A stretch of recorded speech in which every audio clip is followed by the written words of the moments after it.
Things you never earned.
Assalamualaikum warahmatullahi wabarakatuh. Perkenalkan, nama saya Kando Nurjan. Saya adalah mahasiswa semester 6 Teknik Komputer di kampus IKMI Rizkyana Bekasi. Kampus IKMI Rizkyana Bekasi beralamat di Jalan Yosudarso, Plaza Cikarang, A4-6, Cikarang Utara, Bekasi. IKMI Rizkyana Bekasi merupakan lembaga pendidikan profesional yang bekerjasama dengan perguruan tinggi Politeknik Trimitra Karya Mandiri untuk program Diploma 3 menghasilkan lulusan D3 dengan skill terakui secara global melalui sertifikat internasional. Kampus IKMI Rizkyana Bekasi mempunyai moto kuliah singkat, berkualitas, dan biaya pas. Visi dari kampus IKMI Rizkyana Bekasi adalah menjadi lembaga yang terdepan dalam bidang ICT di tahun 2021 dan mengemban misi menghasilkan lulusan yang agamis, berkarakter, berkualitas global dalam ICT, serta berjiwa entrepreneurship.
Spirit kewirausahaan.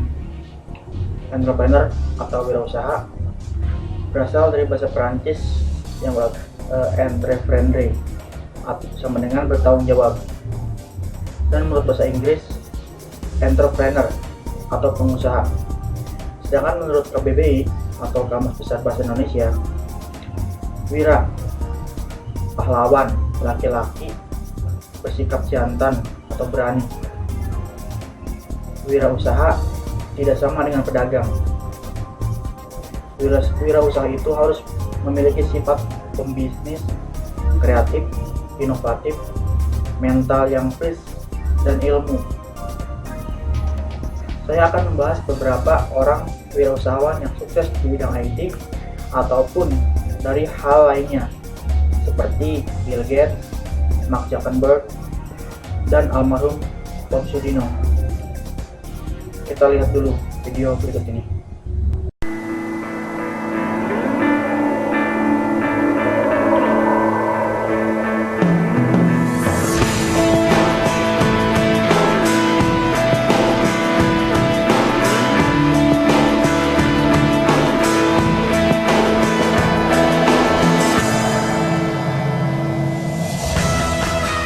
The one thing about Bill as a young boy is very early, he demonstrated this really insatiable curiosity about things. He became a voracious reader.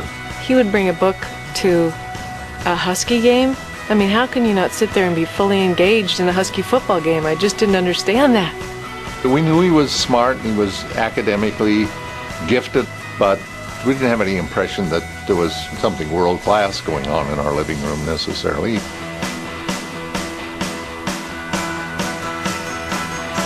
My 8th grade year, they got a terminal that was connected over a phone line to a GE time-sharing computer. And Paul Allen, who was 2 years ahead of me, was one of the people who was most curious about it. Before you knew it, there was just a core group of about a dozen of us that would spend every spare moment between classes, or if we had a spare period, in this room just learning like little sponges everything we could about programming. He snuck out of the house to go use computer time that wasn't necessarily his to use, and I was fully aware of all of his escapades in and out of the house, but never reported on any of those. They'd always have some secret window they left unlocked, and they'd get back in this room and start knocking around with this thing for who knows how long.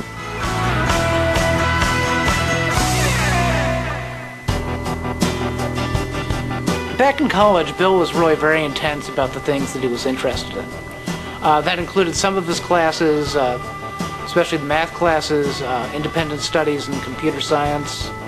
And he was very intense about games. He was very intense about pinball. He was very intense about playing Pong and Breakout. And most of all, he was very intense about playing poker. It's a cold Boston winter, and we're at Harvard Square, where there's this magazine store. I saw the Altair in Cambridge, in Harvard Square in Cambridge, and showed Bill the magazine, and I said, we should do BASIC for this. Paul says, look, this is happening without us. You know, we're going to miss it. Somebody else is going to do the cool software. And so we hunker down and write a BASIC interpreter for this 8080 chip. Then we were calling up this company with the kit computer and saying, we have a BASIC. And they say, oh yeah, sure. And so Paul flew to Albuquerque.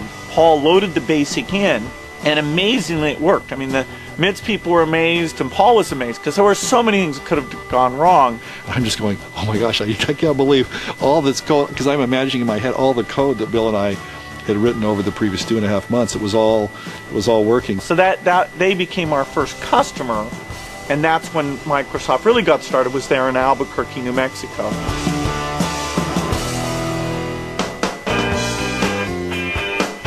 This one morning, in comes this kid, hair's all messed up, he has jeans and sneakers, and he's walking by my desk and says, hi. Then he goes to the computers and he's typing and looks like he owns the place. He says, well, he does, he's your boss. I said, that's the president? How old is he? And I thought, oh my God, I'm working for a bunch of kids here.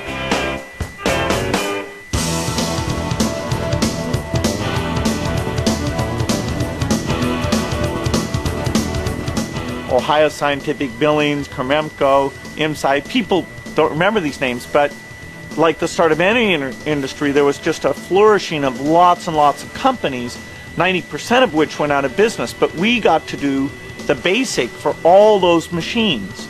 And so it was a very exciting time period where I was kind of traveling and doing the business stuff as well as writing a lot of code. And the code had to be very small and precise in those days. You know, it wasn't like you could waste any memory at all. So it had a certain beauty that you know, we were doing the best small software. Bill loved to challenge people about, you know, well, you know, I could do that in 2 days. I could write that in, you know, over the weekend. It kept everybody on their toes. We accomplished things that we probably otherwise would never have figured out we could have done. Kazuhiko Nishi is a lot like Paul and I. That is, he was an independent thinker. He'd seen the microprocessor and what it could do. He and I met, and we found that we had a common view that the computer could do amazing things. And he thought we should start working with these Japanese hardware companies because there were many of them. We started without any agreement. Later, we wrote a one-page agreement and sent it over to me and said, I don't even read, and I signed. That was the beginning. The original vision of the company was a slogan. It was a computer on every desk and in every home. And in the mid-1980s, that was still kind of a crazy thing. And we get a lot of pushback from people who would either say, look, there's no way that they'll be on every desk, because most business people don't need a computer. And especially they don't need it in the home. That's what we took most grief for, was this idea that, what, a computer in every home? What would you do with it? It went in a very short period of time from insane that everyone would have a computer to, my God, of course everyone needs to have a computer. Mark Zuckerberg biography. Name, Mark Zuckerberg. Occupation, entrepreneur, computer programmer, philanthropist. Birth date, May 14, 1984, age, 29. Education, Phillips Exeter Academy, Harvard University. Place of birth, White Plains, New York. Full name, Mark Elliott Zuckerberg, aka Mark Zuckerberg. Zodiac sign, Taurus. Best known for: Mark Zuckerberg is co-founder and CEO of the social networking website Facebook, as well as one of the world's youngest billionaires. Born on May 14, 1984, in White Plains, New York, Mark Zuckerberg co-founded the social networking website Facebook out of his college dorm room. He left Harvard after his sophomore year to concentrate on the site, the user base of which has grown to more than 250 million people, making Zuckerberg a billionaire. The birth of Facebook was recently portrayed in the film The Social Network. Early life. Mark Elliott Zuckerberg was born on May 14, 1984, in White Plains, New York, into a comfortable, well-educated family, and raised in the nearby village of Dobbs Ferry. His father, Edward Zuckerberg, ran a dental practice attached to the family's home. His mother, Karen, worked as a psychiatrist before the birth of the couple's fourth child, Rena Mark, Randy, Donna, and Ariel. Zuckerberg developed an interest in computers at an early age. When he was about 12, he used Atari Basic to create a messaging program he named ZuckNet. His father used the program in his dental office so that the receptionist could inform him of a new patient without yelling across the room. The family also used ZuckNet to communicate within the house. Together with his friends, he also created computer games just for fun. I had a bunch of friends who were artists, he said. They'd come over, draw stuff, and I'd build a game out of it. To keep up with Mark's burgeoning interest in computers, his parents hired private computer tutor David Newman to come to the house once a week and work with Mark. Newman later told reporters that it was hard to stay ahead of the prodigy, who began taking graduate courses at nearby Mercy College around this same time. Zuckerberg later studied at Phillips Exeter Academy, an exclusive preparatory school in New Hampshire. There he showed talent in fencing, becoming the captain of the school's team. He also excelled in literature, earning a diploma in classics. Yet Zuckerberg remained fascinated by computers, and continued to work on developing new programs.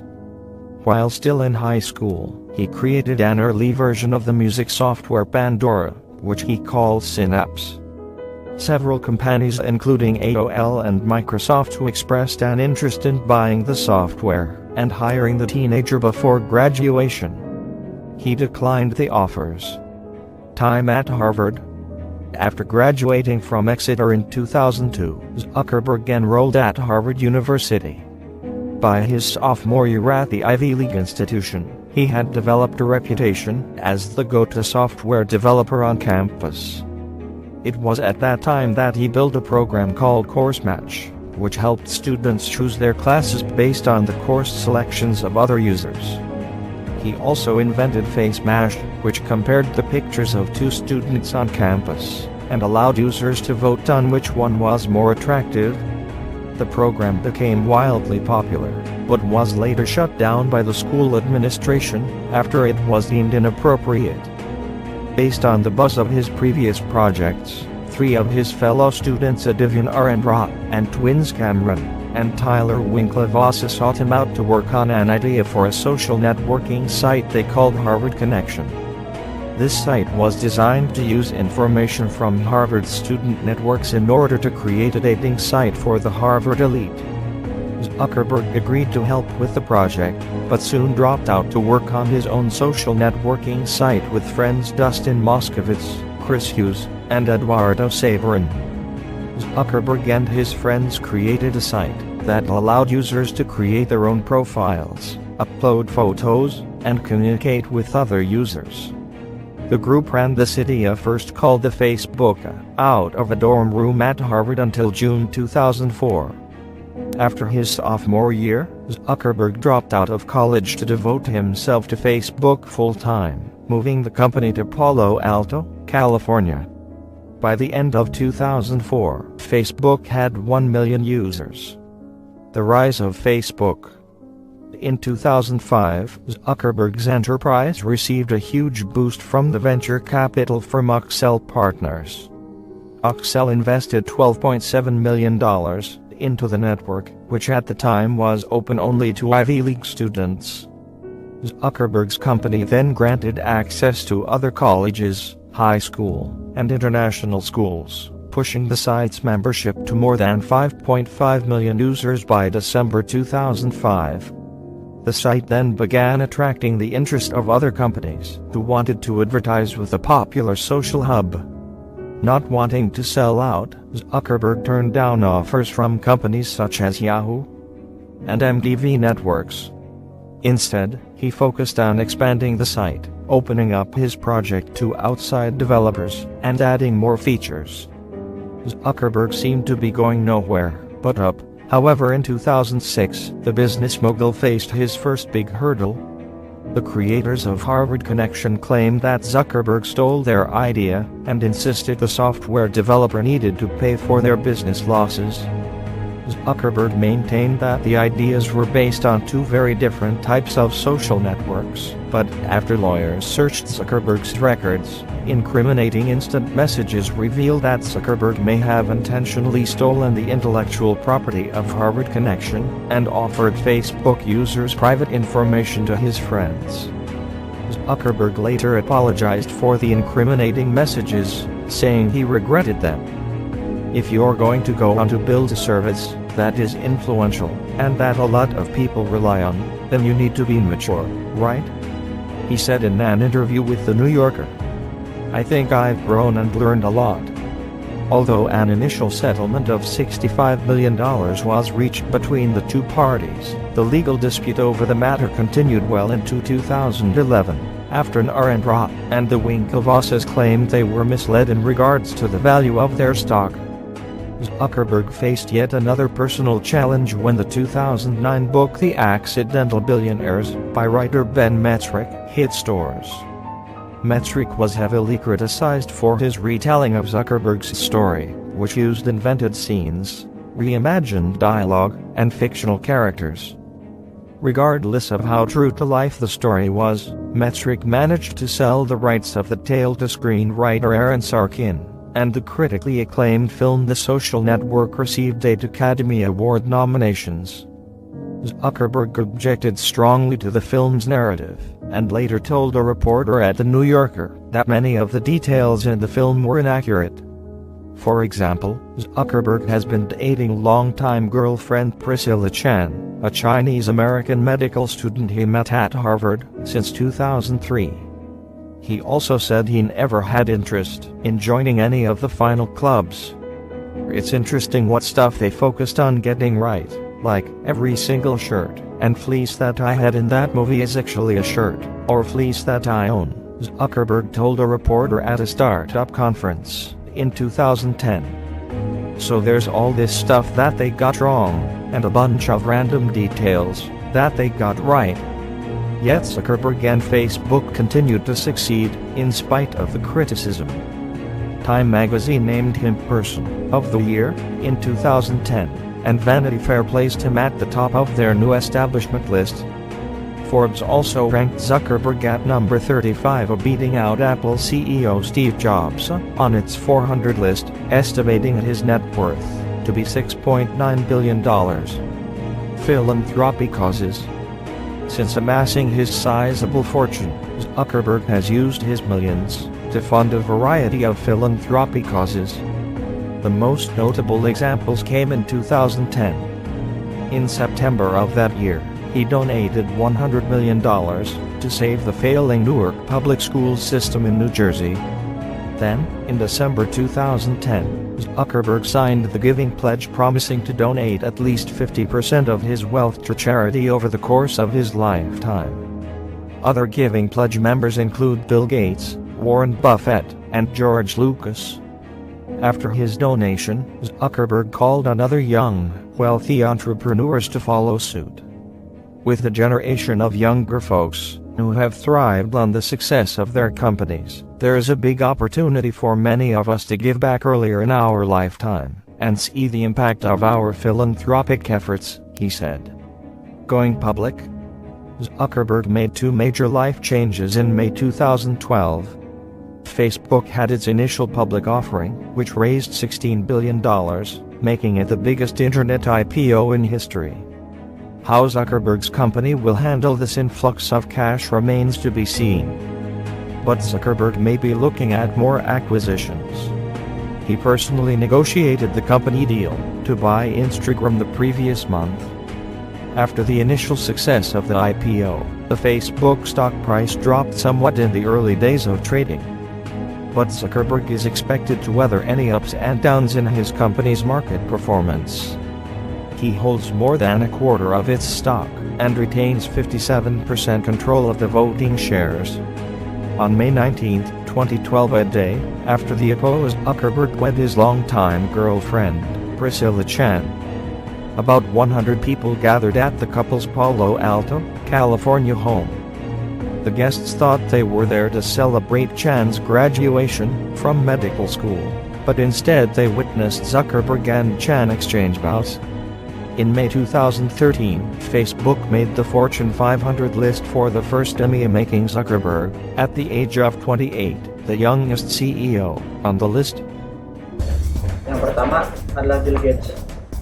Di dunia IT, siapa sih yang tidak mengenal Bill Gates? Dia adalah pendiri Microsoft Corporation dan pencipta Windows OS yang saat ini digunakan oleh hampir semua masyarakat di dunia. Bill Gates lahir di Seattle, Washington. Walaupun saat ini dia tidak menjabat sebagai ketua Microsoft, perusahaan perangkat lunak yang ia dirikan, namun ia menduduki peringkat tetap di antara orang-orang berkaya di dunia. Gates termasuk salah seorang pengusaha revolusi komputer pribadi terkenal di dunia. Gates melakukan beberapa usaha filantropi dan menyumbangkan sejumlah besar dana ke berbagai organisasi amal, dan program penelitian ilmiah melalui Bill dan Melinda Gates Foundation yang didirikan tahun 2000. Yang kedua, Mark Zuckerberg, Facebook. Lebih dari 50% manusia di bumi ini mempunyai akun Facebook. Siapa yang pertama kali membuat Facebook? Dia adalah Mark Zuckerberg. Dia adalah mahasiswa DO atau dropout di Harvard University. Mark Zuckerberg sekitar tahun 2004. Mark yang memang hobi mengotak-atik program pembuatan website berhasil menulis kode orisinal Facebook dari kamar asramanya. Untuk membuat situs ini, ia hanya butuh waktu sekitar 2 minggu. Ia lantas mengumumkan situsnya dan menarik teman-temannya di kampus. Hanya dalam jangka waktu relatif singkat, sekitar 2 minggu, Facebook telah mampu menjaring 2/3 mahasiswa Harvard sebagai anggota tetap. Bersama 3 rekannya, Andrei Mikhailov, Dustin Moskovich, dan Chris Hagmark, kemudian membuat keanggotaan Facebook untuk umum. Dengan berbagai keunggulan dan jumlah peminat yang luar biasa, Facebook menjadi barang dagangan yang sangat laku. Tak heran, raksasa software Microsoft pun tertarik meminangnya. Dan konon untuk memiliki saham hanya 1,6% saja, Microsoft harus mengeluarkan dana tak kurang dari 240 juta US$. Ini berarti nilai kapitalisasi saham Facebook bisa mencapai 15 miliar US$. Tak heran, Mark kemudian dinobatkan sebagai miliarder termuda dalam sejarah yang memulai dari keringatnya sendiri. Yang ketiga adalah Habibie Absah. Tahukah Anda siapa Habibie Absah? Dia adalah pembisnis online asal Indonesia yang bisa mencapai penghasilan 2.000 US$ per bulan atau sama sekitar 20 juta rupiah. Habibie Absah lahir di Jakarta 6 Januari 1988. Dia adalah seorang yang terkena penyakit muskular distrofi yang membuat tubuhnya kian mengecil dan nyaris lumpuh. Habibie mengembangkan internet marketing dengan menjual produk mobil, ponsel, dan membuat semacam forum untuk mempertemukan penjual dan pembeli properti. Habibie Absah juga membuat e-book tentang bisnis di Amazon. Hasil penjualan dari e-book tersebut dalam 1 tahun dapat meraup uang lebih dari 1 juta rupiah. Habibie sering dipanggil untuk mengisi seminar marketing dan dia juga sering diundang untuk menjadi motivator dalam berbagai acara. Yang nomor 4, Andrew Darwish. Masih dari Indonesia, dia adalah Andrew Darwish, lulusan Master of Computer Science Seattle University, merupakan pendiri komunitas online terbesar di Indonesia, Kaskus. Lewat situs kaskus.us, sekarang menjadi kaskus.go.id, yang sekarang ini mempunyai lebih dari 4,3 juta member. Kaskus didirikan tahun 1999 di Seattle, Amerika. Berasal dari kata kasak kusuk atau bermakna bergosip. Dengan modal awal sebesar 3 US$ atau sekitar 30.000 rupiah untuk membeli server, Andrew dan 2 rekannya, Ronald dan Budi, memilih untuk membuat portal yang berisi mengenai berita maupun informasi tentang Indonesia. Portal tersebut sengaja dibuat menjadi suatu media untuk memuaskan kerinduan bagi masyarakat Indonesia yang berada di luar negeri. Pada akhir 2008, rata-rata pendapatan iklan Kaskus sudah 2,3 miliar per bulan. Dengan potensi besarnya, Kaskus telah lama menjadi lirikan investor asing, Google dan Yahoo. Dikabarkan telah menawar Kaskus senilai 50 juta US$ atau sekitar 475 miliar rupiah. Itu adalah beberapa wirausahaan dunia atau pembisnis dunia IT. Dari yang pernah menjadi orang terkaya di dunia, mahasiswa yang DO, bahkan orang yang mempunyai keterbatasan fisik, semua bisa berwirausaha. Baik, selanjutnya kita akan membahas wirausahawan di bidang lain, seperti makanan, properti, otomotif, dan lainnya. Kita lihat video berikut ini. Believe in your dreams, and they'll believe in you. And everything you had only imagined will become real.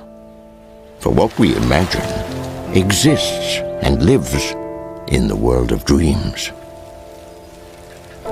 With every changing of the stars, a baby is born who has the greatest of gifts, a heart that can listen to dreams and the power to bring them to life. One of those was my friend Soichiro Honda.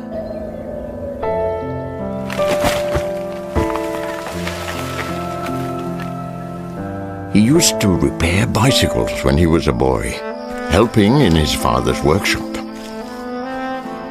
He was born in 1906 at Komyo, a little town in the heart of Japan. He was a hard worker, and at the same time he was a draftsman and a good designer. He had a little study where he worked on his ideas and followed up his intuitions.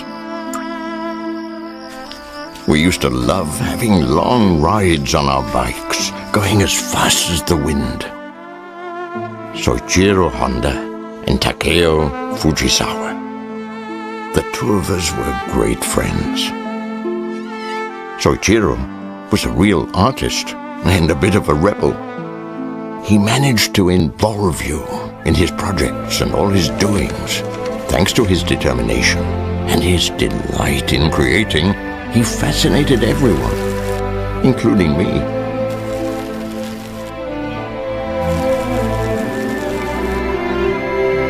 I remember his excitement very well, but I'd rather leave it to dreams to tell the story of that magical night when an idea illuminated his mind.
1946, Soichiro Honda attached a military motor to his bicycle.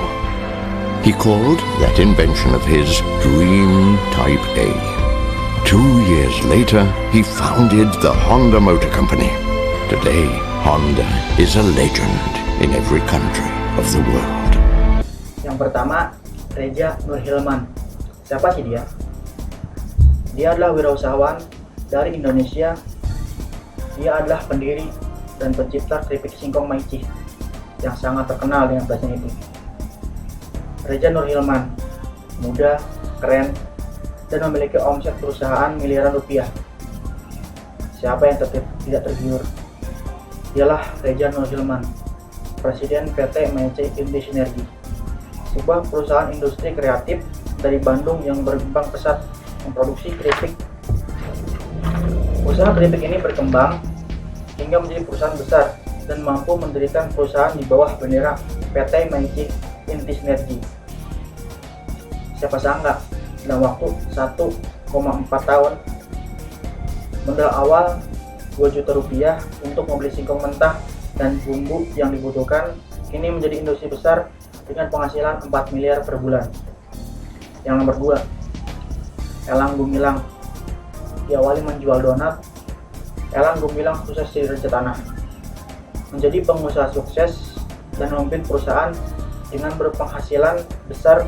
Tidak harus menunggu tua, namun bisa memulai dari umur yang sangat belia. Sepertinya ini bukanlah mimpi tapi kenyataan. Pasalnya sudah banyak cerita yang menggambarkan pengusaha muda sukses yang mengawali usahanya dari awal, dan salah satunya Elang Gumilang, CEO PT Wikarsa Semesta Guna, Elang Group, pengusaha muda yang sukses di bidang properti. Asetnya sudah bernilai sekitar 61 miliar rupiah. Yang ketiga adalah Tung Desem Waringin. Tung Desem Waringin, motivator dan pakar marketing terkenal di Indonesia. Dia merupakan pembicara terbaik dan pelatih sukses. Ia juga merupakan penulis buku bestseller.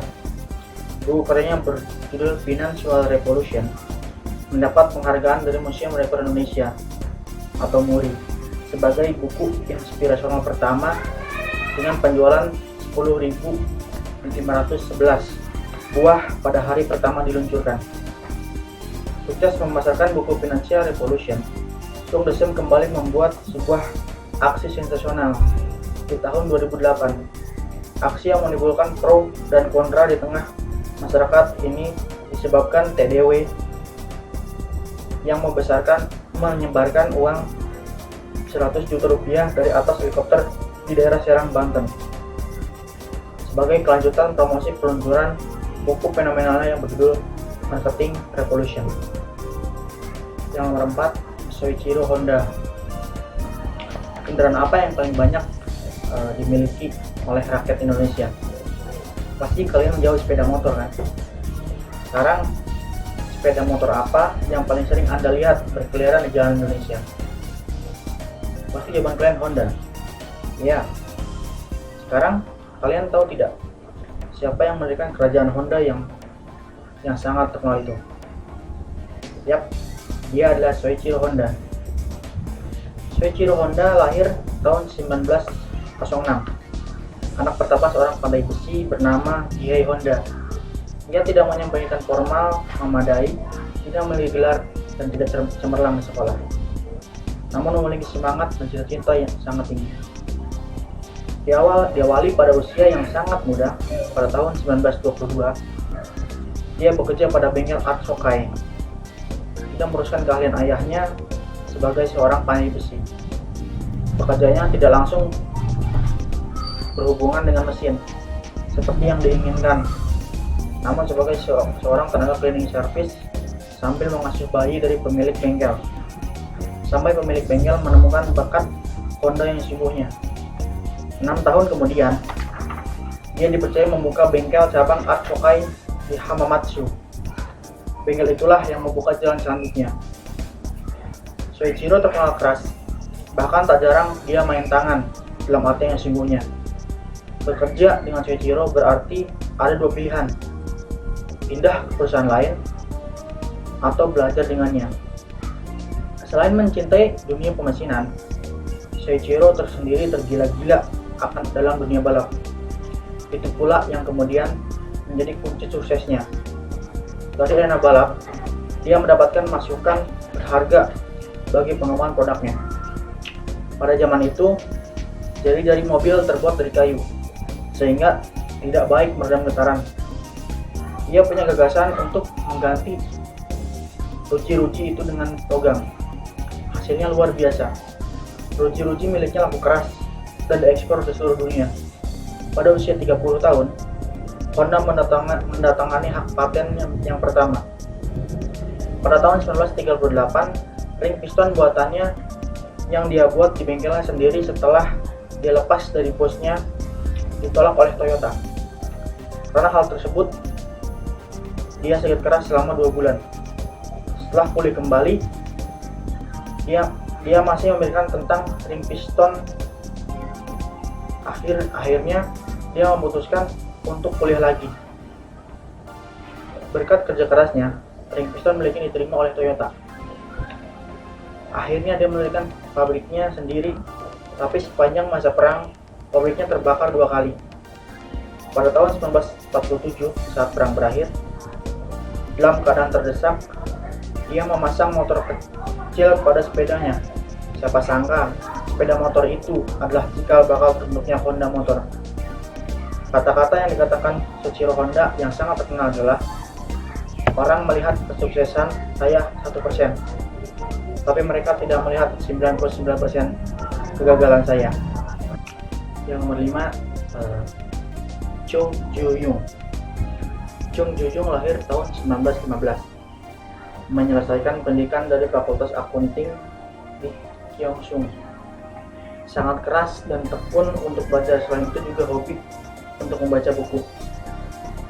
Karena kondisi di pedesaan semakin parah, dia dan temannya melarikan diri dari desa, namun berpisah di Seoul. Chung sendiri melanjutkan perjalanannya ke Incheon untuk mencari pekerjaan dan menjadi pekerja apa saja. Dia bekerja menjadi kuli bangunan. Tak betah ia mengadu nasib ke Seoul. Di sana ia mendapatkan pekerjaan di Tokodan, bekerja sebagai pengirim barang ke konsumen dengan gaji bulanan. Saat itu tahun 1934, Chung sendiri masih berusia kurang dari 20 tahun. Ternyata karir Chung di sana cukup baik. Ia lalu dipercaya oleh pimpinannya dari gajinya yang dikumpulkan. Kemudian Chung membeli properti untuk keluarganya. Setelah berkeluarga, Chung kembali ke Seoul dan menyewa rumah. Di situ dia juga membuka toko kelontongnya. Dengan mengolah bisnis sendiri, ia belajar tentang manajemen bisnis. Sebagai hasilnya, kehidupan ekonominya jadi lebih baik. Suatu hari, Ju-young mengerjakan proyek jembatan di Goryeo. Dimulai pada tahun 1953 dan selesai 1955 dengan budget 50 juta won. Namun dia mengalami kerugian 70 juta won. Defisit sangat tinggi, hampir membuat Hyundai bangkrut. Di sini ia tidak menyerah. Dia mengatakan, ini bukan kekalahan, tetapi percobaan baru. Disinilah saatnya untuk menetapkan reputasi perusahaan yang lebih baik sebagai salah satu strateginya. Hyundai memenangkannya, sekalipun diperlukan 20 tahun untuk membayar hutang-hutangnya. Yang nomor 6, Mario Teguh. Mario Teguh, nama aslinya Sis Mariono Teguh. Namun saat tampil di depan publik, dia menggunakan nama Mario Teguh. Ia meraih gelar sarjana pendidikan dari Institut Keguruan dan Ilmu Pendidikan, Malang. Mario Teguh sempat bekerja di Citibank, kemudian mendirikan bisnis Effectiveness Consultant, External Corp, menjabat sebagai CEO, Chief Executive Officer, dan Senior Konsultan. Beliau juga membentuk komunitas Mario Teguh Super Club atau MTSC. Pak Mario lahir di Makassar 5 Maret 1956. Awalnya beliau membawakan acara bertajuk Business Art di O Channel. Kemudian namanya semakin dikenal luas oleh masyarakat ketika ia membawakan acara Mario Teguh Golden West di Metro TV. Pada saat ini, Mario Teguh dikenal sebagai salah satu moderator termahal di Indonesia. Yang ketujuh, Mary Riana. Mary Riana adalah pengusaha, penulis, motivator dari Indonesia.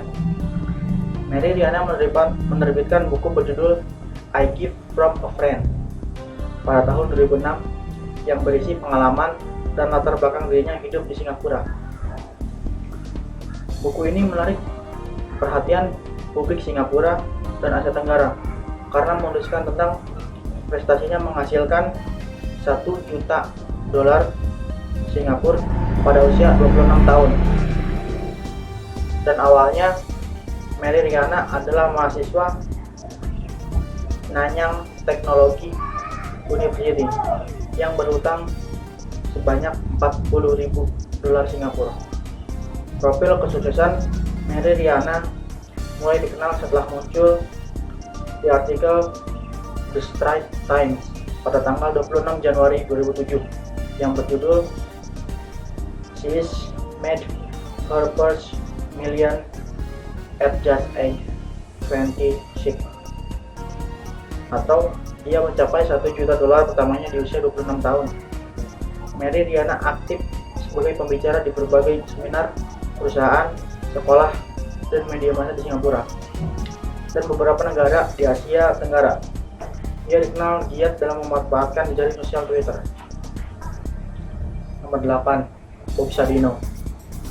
Bob Sadino adalah seorang pengusaha nyentrik yang berbisnis di bidang pangan dan peternakan. Ia adalah pemilik dari jaringan usaha Camwood dan Camchick. Pekerjaan pertamanya setelah keluar dari tempatnya bekerja adalah menyewakan mobil yang ia miliki. Ia sendiri yang menjadi sopirnya. Suatu ketika ia kecelakaan, mobilnya rusak parah. Karena tak punya uang untuk perbaikinya, Bob beralih pekerjaan menjadi tukang batu. Ia pun sempat mengalami depresi.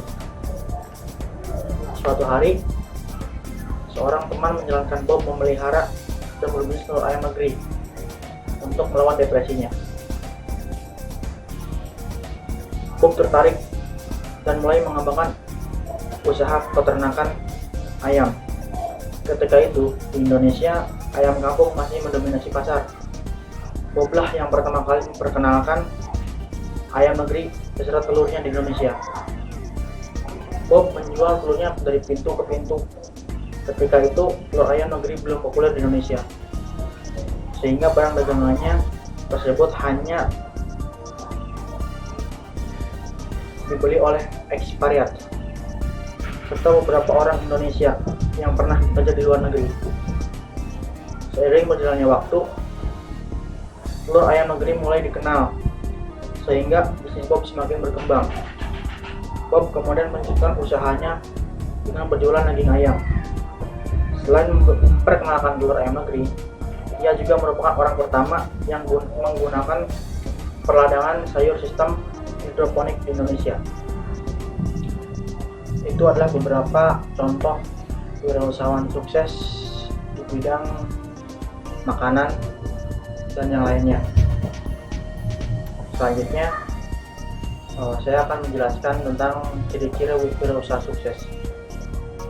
Yang pertama, percaya diri. Itu mempunyai watak, keyakinan, ketidaktergantungan, dan optimis.